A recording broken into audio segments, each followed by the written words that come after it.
Hey guys, welcome back to my channel. So this is a little bit of a follow-up of a video I did back in April. I'm sure you will remember it. It is the one where debris from a pallet of used batteries from the ISS crashed into a guy's house in Florida. Yep. It surely did. And at the time that I made that video, NASA had been contacted and had taken what was left of the batteries for further examination. And they did end up confirming that it was from the jettisoned pallet. So I remember at the time in my original video kind of making a joke like, who's gonna pay for that damage? Well, it turns out that the homeowner thinks that NASA should. And a law firm representing the family has filed a claim with NASA under the Space Liability Convention, which is a thing. So for today's video, I'm going to look into this claim, look up the laws that they are citing, and we can decide together what we think should happen here. So if you didn't see my original video on this incident, you can see it here,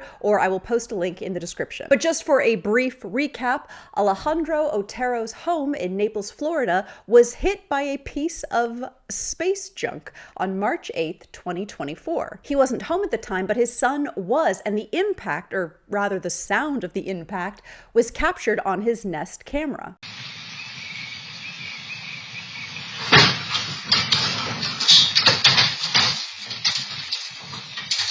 Just the sound of that is still so crazy to me. The object went through his second-story roof and 2 floors. Otero had trouble reaching out to NASA initially, so he actually responded to some posts on Twitter and showed his photos, and NASA did eventually get in contact and took the object for examination. And it was confirmed that the debris, which was about the size of a soup can, came from a 2.9-ton pallet of used batteries jettisoned from the ISS. And at the time, it was thought that the structure would burn up entirely in the Earth's atmosphere. So on May 22nd, 2024, Mika Worthy, a lawyer at Cranfield Sumner, a law firm in North Carolina, submitted a claim to NASA to recover for her client's damages, resulting from a space debris incident involving property owner Alejandro Otero and his family. In their statement, they said that the Otero family is grateful that no one sustained physical injuries from this incident,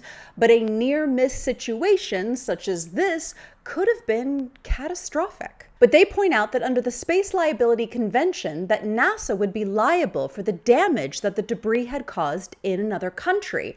And therefore, they think that the policy should apply within the United States as well. The law firm says, "We have asked NASA not to apply a different standard towards U.S. citizens or residents, but instead to take care of the Oteros and make them whole.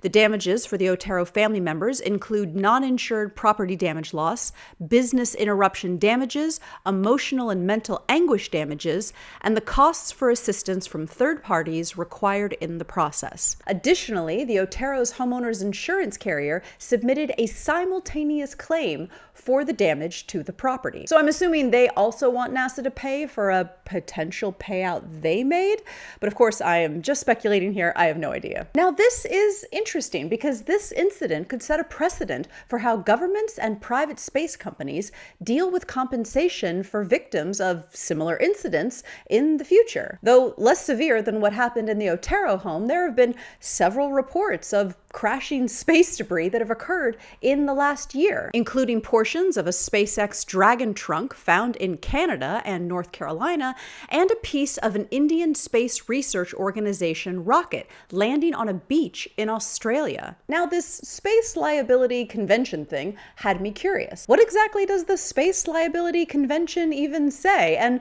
what are the other space laws that even govern such things, such as liability in this case? So I found this really interesting video that ESA put out a couple of years ago discussing the laws that govern outer space. And the Space Liability Convention was brought up, albeit in a very broad sense. So I'll play a couple of minutes from that video that discusses this and some other interesting laws and treaties that actually date all the way back to 1967. So let's take a look. Hi, my name is Tia Flem Detlefsen, and I work for the European Space Agency. Today, I would like to tell you a bit about space law.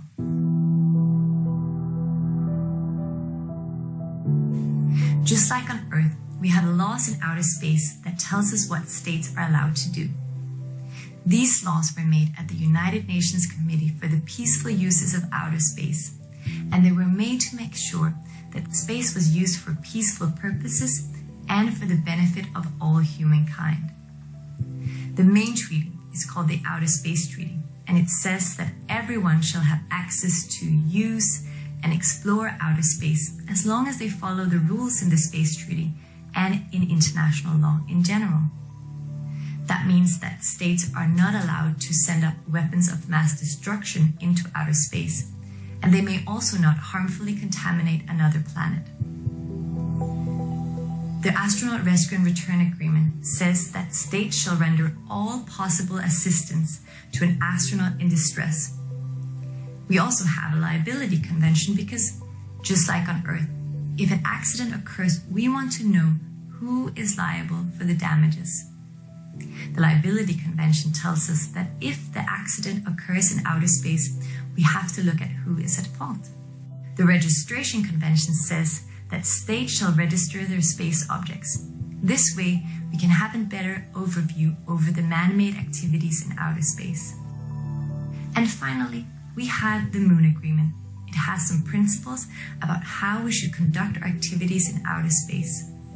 However, one of the concepts is a bit controversial, called the common heritage of mankind, about how we should manage and own the moon. Therefore, no spacefaring nation has ratified this agreement. Have you ever watched a clip of the first moon landing, where Neil Armstrong and Buzz Aldrin planted the American flag on the moon? Maybe you thought about what this meant, because back in the day when you planted a flag, it indicated that this new territory was yours. However, no one owns outer space, so planting your flag there won't have this effect. That's because Article 2 of the Outer Space Treaty says that outer space is not subject to national appropriation by sovereignty, by means of use or occupation, or by any other means. Article 1 says that outer space is the province of all mankind.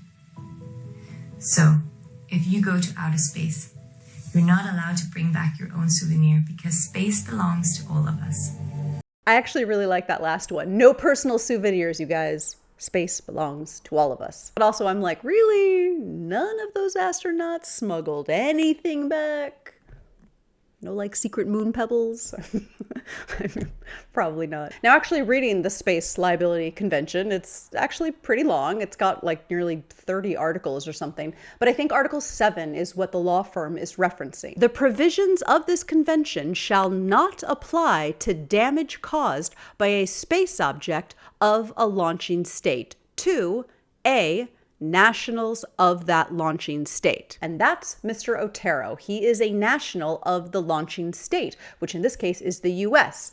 We put the batteries up, we take the batteries down. So this convention is kind of written weirdly. It basically makes an exception for liability if we send something up, take it back down, and it damages some random person's home in our own country. So I think Ms. Worthy's point is that maybe this made sense in 1972, but it doesn't really make a whole lot of sense in 2024. A time when we have so many things flying around up there, a space station, thousands of satellites, tons of brand new space vehicles, some of which are stuck. And we are launching more and more nearly every week, it seems. Because the idea behind the convention now kind of reads, if we mean for something to burn up in the atmosphere and instead it destroys someone's house, NASA can be like, sorry. Ms. Worthy's statement goes on to say, here the US government through NASA has an opportunity to set the standard or set a precedent as to what responsible, safe, and sustainable space operations ought to look like. If NASA were to take the position that the Oteros' claims should be paid in full, it would send a strong signal to other governments and private industries that such victims should be compensated, regardless of fault. Under the Federal Torts Claim Act, NASA will have 6 months to respond to the claim, which should be basically like the end of the year. In the meantime, according to the statement, Ms. Worthy has further engaged the conversation with several space law experts in the space community. So I feel like Miss Worthy's getting ready. And listen, I get it from both sides. It is a very slippery slope for NASA to always be held liable for all of their space junk, and it could get very expensive depending on what exactly was damaged. But also, I'm like, always be liable for your space junk. If you aren't 5,000% sure that it'll burn up in the atmosphere and you end up putting a hole in someone's roof, pretty sure you should pay for that. And I feel like with all the things whizzing above our heads these days, the 1972 convention could probably use a little updating. So I'll keep you posted if I hear anything else or if there are any other updates on this story. I just remember, I think I even said this at the time in my video, that this would be such an awkward claim to even begin to file with your insurance company. Like the drop-down menus when you're filing online probably wouldn't have space debris as an option. So I'm happy that the Oteros are at least poking the bear just to see what's possible. Because regardless of what happens, I don't think their ask is really that crazy. And who knows, it certainly does have the possibility of changing how these things are handled moving forward. I will post the full video that Issa made about space laws over on my Patreon if you want to check it out. I don't know why space laws are funny. Why is that funny? It's just not funny. Space laws. Laws for space. Not funny. So let me know what you guys think in the comments below. Do you think NASA will eventually pay? Something? Nothing? Do you think some of these laws might be a bit antiquated now? Let me know your thoughts. Thank you for watching, and as always, I will see you in the next video.